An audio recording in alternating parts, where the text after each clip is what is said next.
Adik, jangan ikutlah. Alah, adik nak mandi dengan ayah. Ayah nak mandi tempat dalam tu. Janganlah pergi tempat dalam. Dekat sini sudahlah. Dekat sinilah ayah. Ayah, air dekat sini cetek je, paras peha. Kenapa ayah duduk? Ayah nak... banyak tanyalah budak ni. Ayah ni, tu pun nak marah.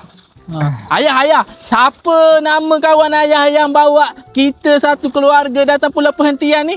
Oh, tu Uncle Alif daripada kaki perhentian. Dia yang menguruskan kita datang sini semua. Baguslah ayah dia bawa tempat dekat sini. Air laut cantik, dapat tengok penyu, dapat tengok ikan jeru, kora pun cantik. Kan ayah kan? Adik, boleh tak tolong jangan banyak tanya sangat? Ayah tengah... Apa ayah? Cuba cakap lepas. Jangan cakap separuh-separuh. Ayah tengah melepas lah ni.